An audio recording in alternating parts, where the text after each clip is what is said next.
मंदिर में अगर दिया लगाने जा रहे हो, बाती लगाई है आपने मंदिर के अंदर, तो कुछ देर बैठिए, कुछ देर स्मरण करिए। हमारे यहां तो यहां तक कहा गया है कि किसी मुर्दे को अगर जलाया भी जाता है तो कपाल क्रिया तक रुकना पड़ता है कि थोड़ा रुकिए, कोई पीछे से आकर कुछ कर ना जाए। दीप जलाएं, थोड़ी देर रुकिए। और दीप का भी नियम है महाराज, दीप का भी नियम है। दिए में जो फूल बत्ती लगती है, गोल बत्ती लगती है, गोल वाली, ये बत्ती हमेशा कोई विष्णु भगवान की पूजन कर रहे हो, शिव जी की पूजन कर रहे हो, कोई अन्य देवता का अगर आप स्मरण कर रहे हो तो गोल बत्ती लगाई जाती है। भगवान के मंदिर में पूजन कर रहे हो तो गोल बत्ती लगाएं। लंबी बत्ती, लंबी वाली जो बत्ती होती है, लक्ष्मी की पूजन में, देवी पूजन में, जितनी भी माताओं की आप पूजन करोगे, जितनी भी देवियों का आप स्मरण करोगे, उसमें लंबी बत्ती का प्रमाण है।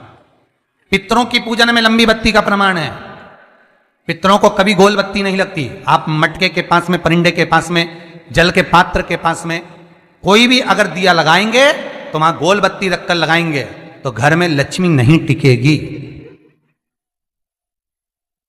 कई लोग कहते हैं कि परिंदे के पास, मटके के पास में, पानी के स्रोत के पास में जहां जल भरते हैं, हंडा रखते हैं, टंकी रखते हैं, वहां पर मटके के पास बत्ती लगाओ, दिया लगाओ, पितर शांत रहेंगे। तो पितरों को शांत करो, मना नहीं है, पर दिया लगाने का नियम है कि पितरों को अगर आप दिया लगा रही हो मटके के पास, परिंदे के पास, या अमावस्या के दिन पितरों के लिए अगर दीप लगा रही हो तो गोल बत्ती अगर लगाओगी तो कार्य कभी सफल नहीं होगा। धन आएगा जाएगा, टिकेगा नहीं। इसलिए पितरों के लिए अगर दिया लगाना है, पूर्वजों के लिए दिया लगाना है, पितरों के लिए अगर दीप लगाना है तो लंबी बत्ती लगाइए, लंबी बत्ती। महाराज, लंबी बत्ती का प्रमाण हमारे यहां शास्त्र का, गोल बत्ती का प्रमाण। और सुंदर चरित्र कहा, यदि आपके जीवन में बहुत ज्यादा लक्ष्मी से तकलीफ है, कष्ट बहुत ज्यादा है, या इसलिए शायद कहा जाता है कि भगवान को सर्वश्रेष्ठ कौन सा चंदन अच्छा लगता है। आपको पहले भी कथा में कहा, आगरा की कथा अगर किसने सुनी होगी तो उसमें वर्णन किया। भगवान को सर्वश्रेष्ठ चंदन कौन सा, भगवान को सर्वश्रेष्ठ चंदन कौन सा प्रिय है, वो कौन सा चंदन है जो भगवान विष्णु को लगाएं, राम को लगाएं, कृष्ण को लगाएं, वो कौन सा चंदन है जो श्री हरि को लगाया जाए। तो जीते जी भगवान विष्णु एक बार गले लगाते हैं, उसको कहते हैं हरि चंदन। कौन सा चंदन है? हरि चंदन। हरि चंदन बाजार में नहीं मिलेगा, हरि चंदन आपको बनाना पड़ेगा। कैसे बनाना है?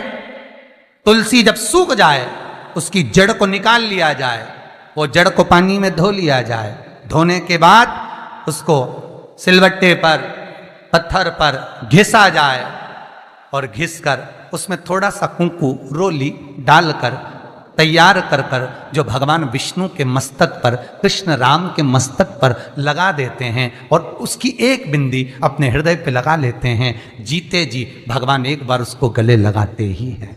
हरि चंदन प्रियता।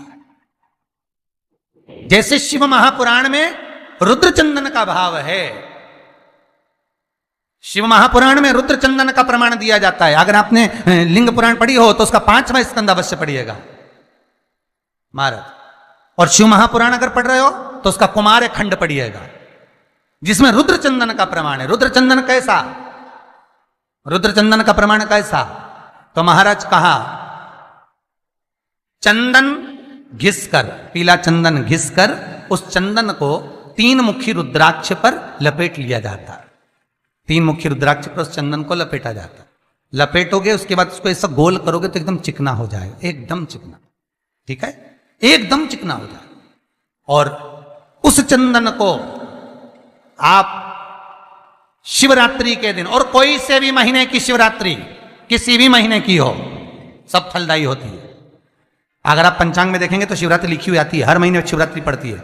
किसी भी महीने की शिवरात्रि पर रुद्र चंदन, अर्थात जो चंदन का आपने 3 मुखी रुद्राक्ष में लेपन करा है, उसका गोला बनाया है, वो चंदन अच्छा मोटा मोटा कर लेना, अच्छा बढ़िया, ऐसा नहीं कि थोड़ा बहुत ही लगाओ, पूरा रुद्राक्ष दिखना नहीं चाहिए, पूरा लपेट कर उसको शंकर के शिवलिंग पर ले जाकर रख दीजिए और फिर धीरे धीरे शंकर भगवान का जल अभिषेक करना प्रारंभ कर दीजिए।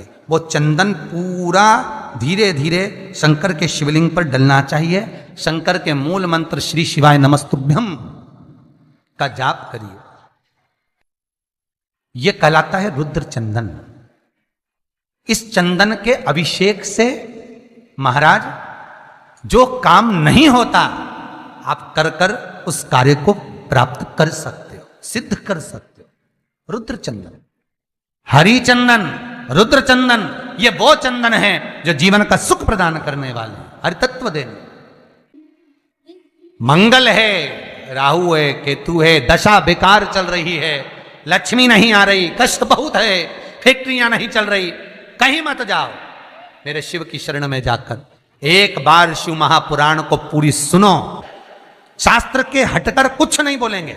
जो शास्त्र सम्मत है, स्कंद पुराण में, विष्णु पुराण में, नर्मदा पुराण में, लिंग पुराण में, शिव महापुराण में, भविष्य पुराण में जितनी जितनी बातें लिखी होती है उसको छाट छाट कर लेकर आते हैं, आपको बता देते हैं कि आप ये कर लो, उससे फायदा मिल जाएगा। कोई ज्योतिषी नहीं, कोई कुछ नहीं, बस केवल भजन करो, शंकर का अनुमोदन करो और विश्वास रखो शंकर पर, तो किसी को 1 रुपया देने की जरूरत नहीं पड़ेगी। भजन करो, विश्वास शंकर पर रखना, जन्म मरण और परण वो देगा, सुख वो देगा, समृद्धि वो देगा।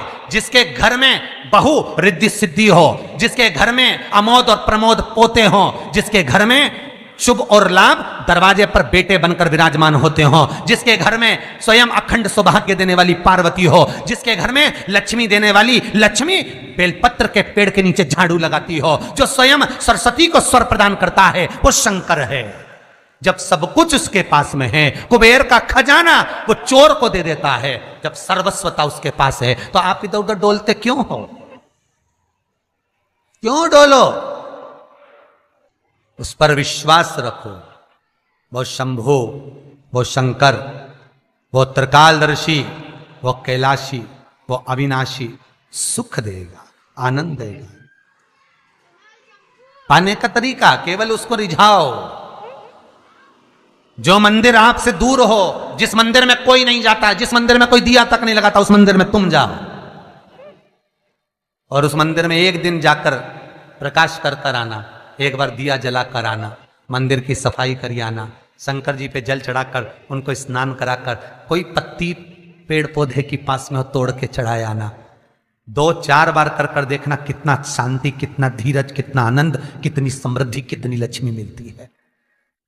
तुम करोगे तुम्हारा पेट भराएगा, हम करेंगे हमारा पेट भराएगा। स्वयं करिए। ओ ब्रह्मलोक के देवता ब्रह्मा हैं, बैकुंठ के देवता भगवान विष्णु हैं, और मृत्यु लोक का अगर कोई देव है तो वो महादेव है, केवल शंकर, केवल शिव, मृत्यु लोक का देव। अभी एक विचार करो, तुम्हारे घर में अगर थोड़ी सी तकलीफ आई तो सबसे पहले अमेरिका में लड़का रह रहा वो आएगा क्या? पूना में बच्चे रह रहे हैं वो आएंगे क्या? इंदौर में बेटी रह रही वो आएगी क्या? उज्जैन में कोई रह रहा है वो आएगा क्या? सबसे पहले वो आएगा जो तुम्हारे घर के पास होगा या घर के करीब में होगा, बिल्कुल लगा हुआ होगा या घर में होगा। अब आप कहां रहते हो? जितने लोग कथा सुन रहे हैं सही बताना, कहां रहते हो? पृथ्वी पर, मृत्यु लोक में रहते हो। और पुकार किसको रहे हो? ब्रह्मलोक में। पुकार किसको रहे हो? वैकुंठ लोक में। पुकार किसको रहे हो? इंद्रलोक में। और जो घर के घर में रह रहा है, जो तुम्हारे पास में रह रहा है, जो मृत्यु लोक में रह रहा है, उसको तो बुला ही नहीं रहा। कई लोग कहते हैं मृत्यु लोक। कई लोगों की आदत है पड़ोसन को तो खूब चाय पिलाएंगे, पड़ोसन की काकी के तो